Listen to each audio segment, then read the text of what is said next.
ஊழலுக்காகவே லஞ்சத்திற்காகவே நீங்க தான் அம்மா சசிகலாவை உள்ள வச்சுக்கீங்க. அவரோட எப்படி கூட்டணி வைக்கிறீங்க? கேட்கிற கேள்விக்கு பதில் சொன்ன ஒரு நேர்மையாளன் என்னை ட்ரோல் பண்ணா பயந்துருவேன்.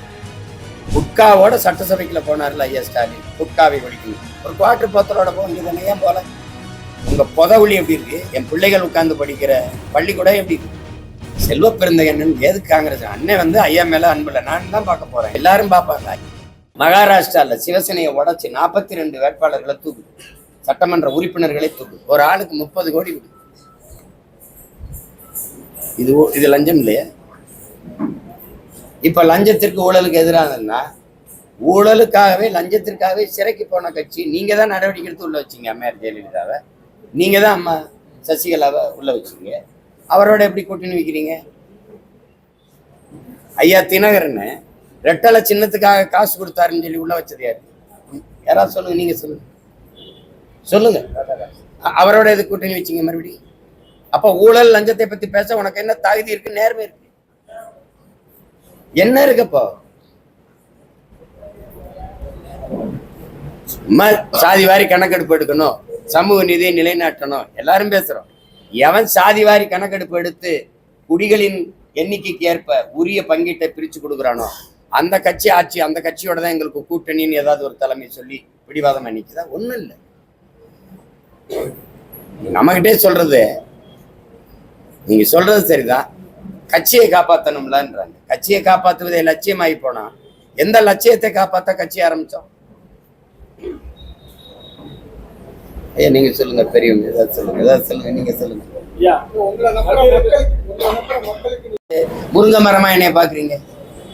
என்னைய பனைமரமா பார்க்க மாட்டீங்க? யாரோ வச்ச மரத்துல எனக்கு 2 பழம் விழும்னு பழ விளைக்கிட்டு எனக்கு காத்திருக்கணும். நான் இன்னொரு தலைமுறைக்கு பழம் வர்றதுக்கு நட்டு வச்சு வளர்த்துட்டு போறேன். உங்களுக்கு என்ன பிரச்சனை? என் முன்னோர்கள் செய்யாதனால தானே இந்த மகன் தனியா நின்று போராட வேண்டியிருக்கு. எங்க ஐயா சீபாதித்தனாரும் மாப்போசியும் கூட்டணி வைக்காம என்னை மாதிரி தனிச்சு நின்று இருந்தா என்ன? நான் என் பேரை எப்படி தெருவில் இருந்து கத்திக்கிட்டு இருக்கணும்? எங்க அண்ணன் திருமாவளவனோ, எங்க ஐயா ராமதாஸ் ஐயாவோ, இல்லை எங்க அண்ணன் வைகோவோ வந்த இடத்துல அந்த கொள்கை பிடிப்போட நின்று இருந்தா இன்னைக்கு எனக்கு இந்த தடுமாறு, இந்த நெருக்கடி. இப்ப நீங்க கேட்கிற கேள்வியை நான் ஏன் சந்திக்கிறேன்? ஒரு தோல்வியை தாங்கல. இங்க கோட்பாடு இருந்துதான் வெற்றியும் தோல்வியும் சமமாக கருதுகிறவன் எவனோ அவனே உண்மையான வீரன். தோல்வியே தாங்க, உடம்புல காயமே படாம போர்ல வெல்லணும்னா எப்படி? ஐயா சொல்லுங்க, ஐயா சொல்லுங்க, எப்படி ஒரு துளி ரத்தம் வந்த கூடாது, உடம்புல ஒரு காயம் பற்ற கூடாது, நான் போர்ல வெற்றிவாக சூடினோம்னா வரலாற்றுல நிகழ்ந்திருக்கான்னு ஐயா நீங்க சொன்ன மாதிரி பள்ளியிருக்கு போராட்டத்துல இதுவரைக்கும் எந்த தலைவருக்கும் பனைமரத்துல ஏறி எதுவும். ஆனா உங்க காலில் காயப்பட்டு பள்ளியிறக்கி போராட்டத்துல ஈடுபட்டீங்க. உங்க காலில் காயம் படிச்சு எல்லாம் படிச்சு எல்லாத்தையும் தெரியும். ஆனா ட்ரோல் பண்ணாங்க, அனைத்து தலைவரும் இது பண்ணாங்க. இதை பத்தி நீங்க இங்க ஹரிச்சந்திரனே வந்தாலும் பொய்யன்னு கட்டமைப்பாங்க, காந்தியே வந்தாலும் களவாணி பொய்யன்னு கட்டமைப்பாங்க. இன்னைக்கு தேதியில திமுக நபிகள் நாயகம் இறை தூதரோ இறைமகன் இயேசுவா திமுக ஓட்டு போடாதீங்கன்னு சொன்னா நீ பிஜேபியின் பிடிஎம்னு கட்டமைப்பாங்க. உங்களுக்கு புரியுதுன்னு நினைக்கிறேன். அந்த மாதிரி ஆட்கள் இவங்க. அதை பத்தி கவலைப்படக்கூடாது. நீங்க எல்லா தத்துவ ஞானிகளும் நமக்கு வழிகாட்டிய முன்னோர்கள் எல்லாரும் நமக்கு கற்பிச்சதுன்னு விவேகானந்தர் சொல்றது, எதற்காகவும் நீ உண்மையை விட்டு கொடுத்துறாது, உண்மைக்காக எதையும் விட்டு கொடுங்கிறது. எங்களுடைய தாத்தா தெய்வ திருமகன் முத்துராமலிங்க தேவங்கள் கற்பிச்சது என்ன? உண்மையை பேசு, உறக்க பேசு, உறுதியாக பேசு, இறுதி வரை பேசு, நீதாண்டா வீரங்கிற. எல்லா தத்துவ ஞானிகளினுடைய கோட்பாடும் இதுதான். இப்ப நீங்க விமர்சனங்களுக்கெல்லாம் பயங்கர கூடாது. அவன் சொல்றான்ல லெலின், உண்மையில வைக்கப்படுற விமர்சனத்துக்கு நீ விளக்கம் கொடுத்துருக்காத, நிரூபிக்க போராடாத, உன்னை நம்பி நிக்கிற மக்களுக்கு உண்மையா இருக்க போராடு. ஏறி கல்லை இறக்கி நான் எழுப்பின கேள்விக்கு எவ்வளவு ஆதரவு இருக்குன்னு பாரு. நீ டாஸ்மார்க்கை திறந்து வச்சு ஆலையை நீயே வச்சு காய்ச்சுற, நீயே விற்கிற, நீ அதை அரசு வித்துக்கிட்டு கள்ள மதுன்னு எப்படி நீ கட்டமைக்கிற? இந்திய நாடு முழுமைக்கு எல்லா மாநிலத்திலும் கல் இருக்கும்போது இங்க மட்டும் மதுவானது எப்படி? இதுக்கு மட்டும் தடை வந்தது எப்படி? ஏன்னா எந்த மாநில முதல்வனுக்கும் சாராய ஆலை இல்லை, எந்த மாநில ஆட்சியாளனுக்கும் அமைச்சருக்கும் சாராய ஆலை இல்லை. அருகில 1/2 கிலோமீட்டர்ல கேரளாவில் இருக்கு, புதுச்சேரியில் இருக்கு, கர்நாடகா ஆந்திராவில் இருக்கு, ரொம்ப வட மாநிலங்கள் கூட போகலை. இந்த மாநிலங்களில் கல் இருக்கும்போது என் மாநிலத்தில் மட்டும் கல் அப்படி மதுவாச்சு. நானு இந்த தலைமுறையில நாங்க கண்டுபிடிச்ச ஒன்றா? ஆதியில நாங்க வேளாண்மை செய்ய தொடங்கிய காலத்திலிருந்து எங்களோடு இணைந்து பண்பாட்டோட வாழ்வியலோடு இணைந்து வருகிற ஒன்று பனை. பனை என்னுடைய இனத்தின் அடையாளம், தேசிய இனத்தின் மரம், தமிழ்நாட்டின் மரமே இன்னைக்கு பனை. உங்களுக்கு அரசு அறிவிச்சிருக்கு, நான் சொல்றேன். அதை ஒரு சாதி மரம்னு கட்டமைக்கிறாங்க. அப்ப தென்னை பனை நாடார் மரம்னா தென்னை கவுண்டர் மரமா? கேரளாவில் பனை இருக்கு, தென்னை இருக்கு, அது நாயர் நம்பூதிரி மரம். எப்படி சொல்லுவீங்க? ஈழவர் மரம் அப்படி சொல்லுவீங்களா? ராஜஸ்தான் பீகார்ல கல்ல இறக்குறான், அவன் நாடாரா? எப்படி? நான் ஆடு மேய்க்கிறேன் கோன், ஆஸ்திரேலியால ஆப்பிரிக்கால இங்க ஆடு மேய்க்கிறான், பிரேசில ஆடு மாடு மேய்க்கிறான், அவனு நானும் ஆயிரா? சொல்லுங்க, நானும் அவனு ஒன்னா? இது என்ன சொல்லுங்க? இது ஒரு பைத்தியக்காரத்தனம், பைத்தியக்காரத்தனம். இதெல்லாம் ஒரு பைத்தியக்காரம். எல்லாருக்கும் வக்கனையா கருப்பட்டி காஃபி குடிக்கணும், கருப்பட்டி திங்கணும், பணம் ஏறிடக்கூடாது. பைத்தியங்களே எந்த தொழிலும் செய்யலாம், இழிவல்ல. எந்த தொழிலும் எந்த வேலையும் செய்யாம இருக்கிறது தான் இழிவு.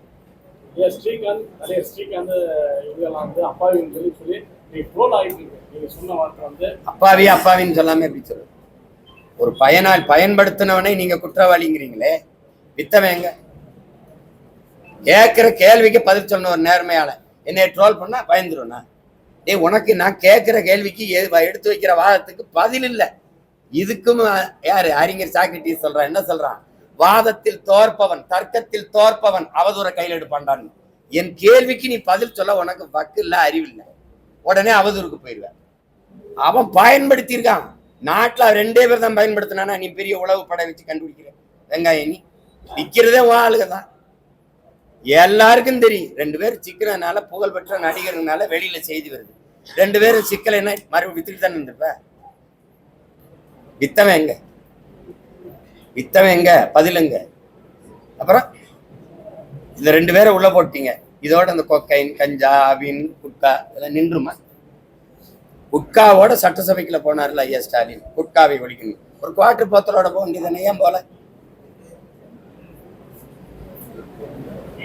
ஒரு அரசு சாராய்ச்சி கத்தி வச்சுக்கிட்டு கை கட்டிட்டு போதையின் பாதையில் போகாதீர்கள், உங்கள் அப்பாவாக நின்று கேட்கிறேன். இதெல்லாம் இது அவமானம் இல்லாத போது நான் கல்லுக்கு பேசுறது, இதுக்கு பேசுறது. பாதிக்கப்பட்டவங்க வருங்க, அவன் உண்மையிலே அப்பாவி. அவனை மாதிரி பல ஆயிரம் பேர் இங்க பயன்படுத்திட்டு இருக்கான். அவன் புகழ்பெற்ற நடிகருங்கனால சிக்கிட்டான். அவனை வச்சுக்கிட்டு நீங்க ஒரு செய்தி ஆக்கிட்டு அலைகிறீங்க. ஒரு நேர்மையாளர் நாங்க நடவடிக்கை எடுத்துட்டோம். 2 பேர் தானே. ஒரு தங்கச்சி அரக்கோணத்துல பாதிக்கப்பட்டு, ஒரு தங்கச்சி என்னை மாதிரி 20 பெண்களை சீரழிச்சுட்டா இவர்கிட்ட இருந்தவன். ஒரு முதல் தகவல் இருக்கு, குற்றப்பதிவு எஃப்ஐஆர் ஆயிருக்கா? அதுக்கு பதில் இருக்கு அந்த நாட்டுல? தம்பி ஆம்ஸ்டாங்க கொன்னுட்டாங்க, செத்துட்டாரு. கொன்னவன் யாரு? எதுக்காக கொன்னா? யார் சொல்லி கொன்னா? அந்த செய்தி ஏன் உங்களுக்கு வரல? தூத்துக்குடியில துப்பாக்கி சூடு சுட சொன்னவன் யாரு? மனு கொடுக்க வந்த மக்கள் மீது துப்பாக்கி சூடு நடத்தி கொல்ல சொன்னது யாரு? கொடநாட்டுல செத்து போயிட்டான் 5 பேர். கொன்னது யாரு? செத்தவன் 5 பேர் தெரியுது, செத்துருக்கான். கொன்னவன் யாரு? கொல்ல சொன்னது யாரு? ஏன் இந்த மாதிரியான கேள்விகள் அப்படியே நிக்குது பதில் இல்லாம?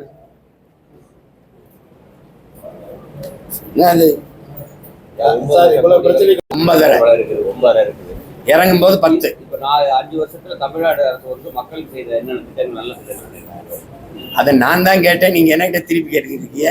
உங்க பார்வையில எப்படி பாக்குறீங்க? ஒண்ணு இல்லைங்கிறதா என்னுடைய குற்றச்சாட்டு. நான் தான் அந்த கேள்வியை மக்களுக்கு முன்னாடி எழுப்பின மகனே நான் தான். 10 லட்சம் கோடி கடனை தொடுது. இந்தியாவில் அதிக கடன் பெற்ற மாநிலம் நம்ம மாநிலம். எந்த நலத்திட்டத்தை நிறைவேற்றிருக்குன்னு நான் கேட்டேன். அதுக்கு பதில அரசு ஆளுகிறவர்கள், அமைச்சர் பெருமக்கள் சொல்லணும். எல்லா துறையிலையும், மின்துறையில 1 லட்சம் கோடிக்கு மேல, போக்குவரத்துல 89,000 கோடிக்கு மேல இழப்பு, எல்லா துறையிலையும். ஆனா கணக்கில்லாத சகிக்க முடியாத மின் கட்டண உயர்வு, சொத்து வரி. என்ன எந்த இடத்துல? பள்ளிக்கூடத்தை சீரமைக்க முடியல. அரசு பள்ளிக்கூட கட்டடங்கள் எப்படி இருக்கு? ஆனா உங்க சமாதி எப்படி இருக்கு? உங்க புதவுளி எப்படி இருக்கு? என் பிள்ளைகள் உட்கார்ந்து படிக்கிற பள்ளிக்கூடம் எப்படி இருக்கு? 300-400 பிள்ளைகள் படிக்கிற புதுக்கோட்டை மாவட்டத்துல 300-400 பிள்ளைகள் படிக்கிற கட்டடம் இல்லாம மரத்து நிழல்ல உட்காந்து படிக்கிற 300 பெண்கள் படிக்கிற பள்ளிக்கூடத்துல ஒரே ஒரு கழிவறை. அந்த கழிவறை என்ன லட்சணத்துல இருக்கு? நீங்க தான் பார்க்கணும். இதெல்லாம் வெளியில போய் சொல்ல முடியாது. கொடுமை நடக்குது, கொடுமை. சார், இவ்வளவு பிரச்சனைக்கு இடையில மறுபடியும் உட்கார்ந்து ஓட்டுற ஓட்டுநருக்கு இருக்க இல்லாம இந்த தரத்துல இருக்கு. ஒரு கேள்விதானே, அரசு மருத்துவமனையிலேயே அரசை ஆளுகிறவர்கள் படுத்து மருத்துவம் செய்து கொள்வது இல்லை. அரசு பள்ளி கல்லூரிகளில் அமைச்சர் பெருமக்கள், சட்டமன்ற உறுப்பினர்கள் மாமன்ற உறுப்பினர்கள், பாராளுமன்ற உறுப்பினர்களுடைய பிள்ளைகள் ஏன் படிப்பதில்லை? என தரம் இல்லை. ஏன் தரம் இல்லை? தரங்கட்டவர்கள் கையிலே நீண்ட நாளா ஆட்சியும் அதிகாரம் இருப்பதனால அது தரம் இல்லை. ஒரு தனி முதலாளி நடத்துகிற பள்ளிக்கூடங்கள், கல்லூரிகள், மருத்துவமனைகள் எல்லாமே தரமா இருக்கு. தண்ணீரா அரசு, இந்த தனியார் தான் தண்ணி நல்லா கொடுப்பாங்க. போக்குவரத்தா தனியார் தான் நல்லா நடத்துவான். மின் உற்பத்தி விநியோகமா தனியார் தான் நல்லா செய்வான். அப்ப அரசு என்ன வேலை? அரசின் வேலை என்ன? இந்த அரசை நிறுவதுக்கு எதுக்கு இத்தனை ஆயிரம் கோடி, இத்தனை லட்சம் கோடி செலவழிச்சு தேர்தல் எதுக்கு? கமிஷனை வாங்கிக்கிட்டு கையெழுத்து போட்டுக்கிட்டு உட்காந்துருக்க புரோக்கர் வேலை, தரகர் வேலை பார்க்கறதுக்கு ஒரு அதிகாரமா? எதுக்கு? ஃப்ளைட்டு அது தனியார் தான் நல்லா ஓட்டுவான், இண்டிகோ தான் நல்லா ஓட்டுவான். அதுவும் எதுக்கு சொல்லுங்க? ஐயா, பாமக கட்சியில தலையிடுவது முறையானது. யாரும் தலையில்லை, நாகரிகம் யாரும் தலையில்லை. நேற்று போய் பேசிருக்கா யாரு? காங்கிரஸ் நேற்று போய் செல்வ பெருந்தகண்ணன் எதுக்கு காங்கிரஸ்? அண்ணன் வந்து ஐயா மேல அன்புல, நான் தான் பார்க்க போறேன். எல்லாரும் பார்ப்பாங்க. ஐயா மேல பெரிய மதிப்பு மரியாதையும் தமிழ் சமூகத்துல பிறந்த எல்லாருக்கும் உண்டு. உங்களுக்கு புரியுதுன்னு நினைக்கிறேன். அவர் வீட்டை சரி செய்யணும்னு நினைச்சாரு. தமிழ் சமூகத்தில் பெரும் எண்ணிக்கையில் இருக்கிற வன்னியர் சமூகம், பாட்டாளி சமூகம், படையாட்சி சமூகம், அது கல்வியறிவு பெற்று மேம்பட்டு அந்த அன்றாடங்காட்சிகளாக உழைக்கும் மக்களாக இருக்கிற மக்கள் வாழ்க்கையில உயரணும்னு அரும்பாடாற்றி வன்னியர் சங்கம்னு ஒண்ணு. ₹1 சேகுவாராக்கு அப்புறம் அவன் மோட்டர் பைக்கில் போனா, இவர் மிதிவண்டியில போய், சைக்கிள்ல போய், ஊரா போய் ₹1 ஏழை மக்களுக்கு ஊசி போட்டு வைத்தியம் பார்த்தவர் எங்க ஐயா மருத்துவருங்கிறத நான் அறிவேன். ஏன்னா அவர் மகன் மாதிரி 10 வருஷம் அவர் கூட இருந்து வளர்ந்த பையன். அதனால அவரை தனிப்பட்ட முறையில் தெரியும். தமிழர் இந்த சமூகத்தின் மீது அவருக்கு பெரிய பற்று, பேரார்வம் உண்டு. அதுல தான் சார்ந்த சமூகம் மேம்படணும்னு உழைத்த பெருமகன். அதுல இன்னைக்கு வந்து அவர் 45 ஆண்டு 50 ஆண்டை தொடப்போகுது. அவர் அர்ப்பணிப்பும் உழைப்பும். கட்சிக்குள்ள சின்ன முரண், அது வந்து ஒரு செல்ல சண்டை. அது அப்பா பையனுக்குள்ள எந்த வீட்டுல சண்டை இல்லை, எந்த கட்சிக்குள்ள கருத்து முரண் இல்லை. அதை போய் பெருசு பண்ணிட்டு இருக்க கூடாது. நீங்க தோன்றதுனால அந்த காயம் விரியுது. நீங்க அமைதியா விட்டுட்டீங்கன்னு ஆறி போயிடும். உறுதியா சந்திப்பேன். அதுக்கு நான் நேரம் ஒதுக்கி நானும் பல வேலைகளா இருக்கேன். உரிய தருணத்துல 2 ஐயாவையும் பார்ப்பேன். பெரியையும் பார்ப்பேன், சின்னையும் பார்ப்பேன். அதிமுக பாஜக உறவணி எப்படி பாக்குறீங்க? அதிமுக கூட்டணின்னு சொல்றது, பிஜேபி கூட்டணி ஆட்சின்னு சொல்றது. அமித்ஷா வந்து அடுத்த கூட்டணி ஆட்சியில வந்து அதிமுக சார்ந்தவர் தான் தலைவராக இருப்பாருன்னு சொல்றாரு. இந்த கூட்டணி நீடிக்கும்னு நினைக்கிறீங்களா? உங்க பார்வையில இந்த கூட்டணி எப்படி? நீங்க எல்லாத்துக்கும் அந்த கேள்வி எழுப்பி பதில் பெறணும்னு நினைக்கிறீங்க.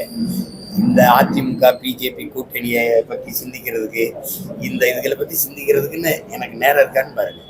அவங்க முடிவு எடுக்கிறாங்க, இங்க சேர்றாங்க. எனக்கு இதுல இருக்கிறது, ஐயா எடப்பாடி பழனிசாமி வந்து இந்தியாவை யார் ஆள்வது அப்படிங்கிற இடத்துல பிஜேபியோட கூட்டணி வச்சிருந்தால் அது அவருக்கு பலனை தந்துடும். உங்களுக்கு புரியுதுன்னு நினைக்கிறேன். இந்தியாவை யார் ஆள்வது, தமிழ்நாட்டை யார் ஆள்வதுங்கிறதுல பிஜேபியோட கூட்டணி வச்சு அது தேவையற்ற சுமையா தான் நம்ம அதுல இப்ப இந்தியாவை யார் ஆள்வதுங்கிறதுல பிஜேபியோட இந்த அணியெல்லாம் இருந்திருந்தாங்கன்னா இன்னைக்கு 15 MP, மத்தியில 2 அமைச்சர் அப்படி இருந்திருக்க வாய்ப்பு இருக்கு. அது அந்த இடத்துல அந்த கணிப்பு தவறா போயிடுச்சுன்னு நான் நினைக்கிறேன். அவ்வளவுதான் என்னோட கருத்து. தமிழ்நாட்டில் இவ்வளவு குறைபாடுகள் இருக்கு, மீண்டும் நான் தான் ஆட்சி டெய்லி ஆணித்தரமா சொல்லிக்கிட்டே இருக்காரு சார். அதை மக்கள் கையில விடுவோம், என் மக்கள்கிட்டே விடுவோம். அவங்க ஆட்சி வரணும்னு நினைக்கிறாங்க, எங்க ஆட்சியை கொண்டாடுறாங்கன்னு நினைக்கிறாங்க. கொண்டாடுறாங்களா, மக்கள் அனுதினமும் திண்டாடுறாங்களாங்கிறது மக்கள் முடிவுக்கு விடுவோம். அது ஆட்சி நல்லா நடந்திருக்குது, கொண்டாடுறாங்க. இந்த ஆட்சி மறுபடியும் வரணும்னு நினைக்கிறாங்கன்னா எதுக்கு வாக்குக்கு காசு கொடுக்கணும்? காசு கொடுக்க வேண்டியது இல்லையே. காசு கொடுக்காமல் நாங்க தேர்தலை சந்திப்போம், ₹1 கொடுக்க வேண்டியதில்லை. அவ்வளவு சேவையை மக்களுக்கு செஞ்சிருக்கோம்னு சொல்லி சந்திக்கிட்டோம். அதே மாதிரி சட்ட ஒழுங்கு பிரச்சனையை பத்தி மக்கள் கவலைப்படுற மாதிரி வெளியே ஒண்ணுமே தெரியல சார். என்ன காரணம்? அந்த நாடு பயங்கர டிவியை திறந்தா பல்வேறு சம்பவங்கள். கவலைப்பட்டு இந்த மக்கள் கவலைப்படுறாங்க. கவலைப்பட்டு உங்களை மாதிரி ஊடகங்கள் இந்த சிக்கல்களை எடுத்து துணிவோடு பேசுறது இல்லை. அதிகாரத்தில் இருக்கிறவங்களுக்கு அனுசரணையாவே எல்லாரும் போயிடுறீங்க. அதுல வந்து நீங்க இந்த கேள்வி என்கிட்ட கேட்குறீங்களோ ஒழிய அதிகாரத்தில் இருக்கிறவர்களையோ ஆட்சியாளர்களையோ பொது விவாதங்கள்லையோ நீங்க வைக்கிறது இல்லை. இப்போ அதனால அவங்களுக்கு வந்து இது எடுபட மாட்டேங்குது. எடுபட மாட்டேங்குது. நீங்கள் அண்ணா பல்கலைக்கழகத்தில் பாதிக்கப்பட்ட தங்கச்சி ஒரு குற்றத்தை துணிஞ்சு சொல்கிறாங்க, எனக்கு இப்படி ஒரு அநீதி நடந்துருச்சுன்னு. அந்த பெண்ணை ஒரு வீரப்பெண்ணா பாராட்டி அவளுக்கு பாதுகாப்பு கொடுத்து அவள் யார் சொன்னாலும் அவங்க நடவடிக்கை எடுக்கிறது பதிலாக அவள் என்ன வாக்குமூலம் கொடுத்தாலும் அதை காவல்துறை வெளியிடுது. அப்ப வெளியிடும் போது எந்த பெண்ணாவது பாதிக்கப்பட்ட பெண் இனி ஒரு தடவை துணிஞ்சு சொல்ல வருவாளாங்கிறது கேள்வியாயிருக்கு. அப்ப நீங்க சொல்றீங்க இந்த பாதிக்கப்படுற மக்கள் வெளியில வந்து அப்படி பயப்படுறாங்களே, சட்டம் ஒழுங்கை பத்தி பேச மாட்டேன். பேசினா மட்டும் என்ன ஆகும்? பேசினா அவங்க மேல கடும் சட்டம் பாயும். அவங்களை கைது பண்ண, சிறைப்படுத்த, வழக்குகளை போட, நீதிமன்றத்தில் நிறுத்த, எதுக்கு பிரச்சனை, நமக்கு எதுக்கு வம்பு என்று மக்கள் ஒதுங்கி ஒதுங்கி போறதுதான் இந்த நாட்டுக்கே பெரிய பிரச்சனையா மாறி நிக்குது. அது மக்கள் பேசலைன்னா என்ன, எதற்கு அஞ்சாத அவர்கள் பிள்ளைகள் நாங்க பேசுறோம் பாருங்க. இப்ப நான் எதுக்காக பயப்படுறேன்னா அதனால அந்த மக்களின் மனக்குரலாக தான் நான் பேசுறேன். இதுபோன்ற செய்திகளை மேலும் தெரிந்து கொள்ள எங்களது யூடியூப், ஃபேஸ்புக் மற்றும் ட்விட்டர் ஆப்களை சப்ஸ்கிரைப் செய்யவும்.